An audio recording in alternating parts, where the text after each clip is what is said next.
معزز سامعین کرام، میرے آج کے بیان کا موضوع ہے کہ انبیاء زندہ ہیں اور انہیں روزی دی جاتی ہے، اور انبیاء کرام علیہم الصلاۃ والسلام اسی طرح حیات ہیں جس طرح اپنی زندگی میں حیات تھے، تو آپ کی وفات کے بعد بھی آپ اسی طرح اپنی قبروں میں آرام فرما ہیں، حیات ہیں۔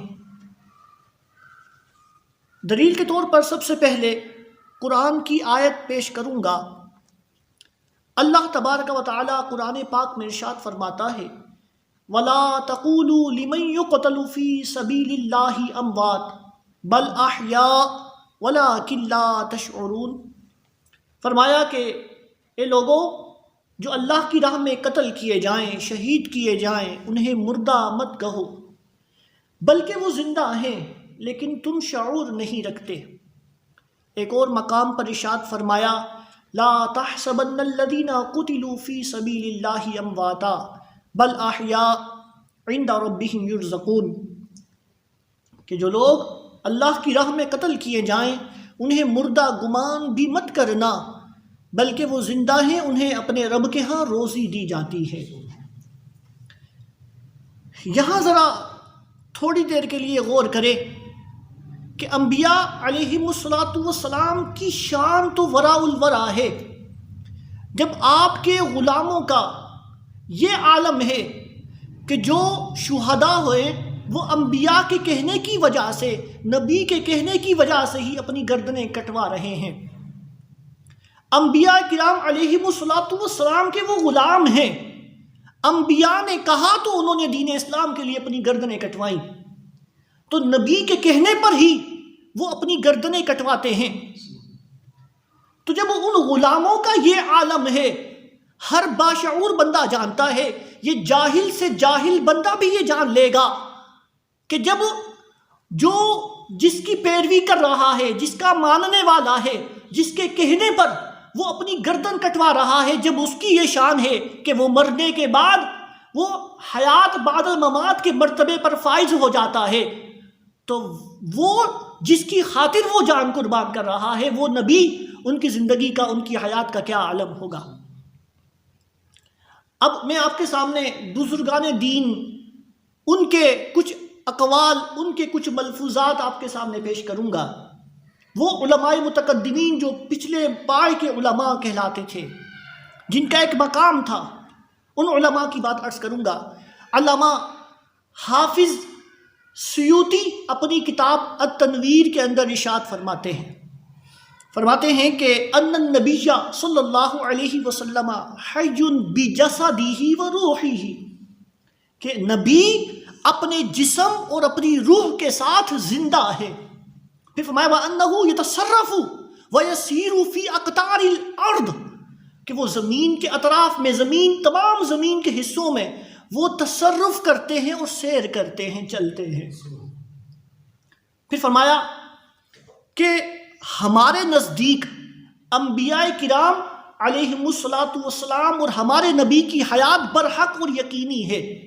یقینی اس لیے کہ نبی کی حیات، انبیاء کی حیات یہ متواتر حدیثوں سے ثابت ہے، قطعی حدیثوں سے ثابت ہے۔ جیسے کہ احادیث میں فرمایا گیا کہ انبیاء زندہ ہیں، ان کی قبروں میں روزی دی جاتی ہے۔ الانبیاء حی، اپنی قبروں میں وہ یصلون، نماز پڑھتے ہیں۔ تو اس طرح کی احادیث، قطعی احادیث سے بھی یہ ثابت ہوتا ہے کہ انبیاء علیہم الصلاۃ والسلام کی حیات یہ بالکل یقینی ہے۔ اسی طرح علامہ قرطبی رحمۃ اللہ تعالی علیہ، وہ اپنی کتاب قرطبی کے اندر یہ ارشاد فرماتے ہیں کہ الموت لیس بعدم، موت کسے کہتے ہیں؟ فرمایا موت یہ عدم کا نام نہیں، بالکل فنا ہو جانے کا نام موت نہیں ہے۔ فرمایا وَإِنَّمَا انتقال من حال الی حال، موت تو ایک حالت سے دوسری حالت کی طرف منتقل ہونے کا نام ہے۔ پھر فرمایا مزید، علامہ قرطبی اپنی کتاب میں مزید فرماتے ہیں کہ اس پر دلیل یہ ہے کہ موت جو ہے یہ ایک حالت سے دوسری حالت کی طرف منتقل ہونے کا نام ہے، اس پر دلیل یہ ہے کہ قرآن کی آیت ہے جس میں فرمایا گیا کہ جو اللہ کی راہ میں قتل کیے جائیں شہید ہیں وہ انہیں مردہ مت کہو، وہ زندہ ہیں، انہیں روزی ملتی ہے۔ یہ آیتیں اس بات پر دلیل ہیں کہ موت جو ہے وہ فنا ہونے کا نام نہیں، بلکہ موت ایک حالت سے دوسری حالت کی طرف منتقل ہونے کا نام ہے۔ پھر مزید فرماتے ہیں کہ جب انبیاء، جب شہداء کا یہ عالم ہے تو انبیاء کرام کی زندگی کا کیا عالم ہوگا۔ اسی طرح امام احمد اور علامہ قسطلانی اور علامہ امام محمد رحمۃ اللہ تعالی علیہ اپنی کتاب ما فی مواہد لدنیہ میں یہ ارشاد فرماتے ہیں کہ نبی کی موت اور اس کی وفات اور ان کی زندگی کے اندر کوئی فرق نہیں۔ جس طرح وہ اپنی زندگی میں مشاہدہ کیا کرتے تھے، اپنی وفات کے بعد بھی وہ اس طرح مشاہدہ کرتے ہیں۔ مزید فرماتے ہیں کہ بلکہ وہ اپنی امت کی نیتوں، ان کی حالتوں، ان کی نیتوں، ان کے خیالات تک سے وہ واقف ہیں۔ تو انبیاء کرام علیہم الصلاۃ والسلام تو اپنی وفات کے بعد، وفات ظاہری کے بعد بھی وہ مشاہدہ فرما رہے ہیں۔ یہ تھے بزرگان دین کے اقوال۔ اسی طرح علامہ قاضی عیاض رحمۃ اللہ تعالی علیہ فرماتے ہیں کہ انبیاء کرام کی حیات ہمیشہ سے ایک تسلیم شدہ امر ہے، ثابت شدہ امر ہے جس میں کوئی شک نہیں، اور ہمارے انبیاء اور ہمارے نبی علیہ الصلاۃ والسلام تو انبیاء میں سب سے افضل ہے۔ اب میں چند حدیث پاک آپ کے سامنے عرض کروں گا۔ نبی اکرم صلی اللہ علیہ وآلہ وسلم کی ایک حدیث پاک ہے۔ آپ علیہ الصلاۃ والسلام نے ارشاد فرمایا کہ جس نے مجھ پر جمعے کے دن یا جمعے کی رات 100 مرتبہ درود پاک پڑھا، اس کی 70 حاجتیں دنیا آخرت کی اور 30 دنیا کی پوری کر دی جائیں گی۔ پھر مزید فرمایا کہ اللہ نے درود پہنچانے کے لیے، مجھ تک درود پہنچانے کے لیے ایک فرشتہ مقرر کیا جو میری قبر میں اس درود کو لے کر اس طرح داخل ہوتا ہے جس طرح تمہارے پاس ہدیہ پہنچایا جاتا ہے۔ فرمایا بے شک میرا علم میری وفات کے بعد ایسا ہی ہے جیسا میری زندگی میں ہے۔ اسی طرح ایک اور حدیث پاک ہے جو حضرت ثابت رضی اللہ تعالیٰ عنہ، حضرت انس رضی اللہ تعالیٰ عنہ سے روایت کرتے ہیں۔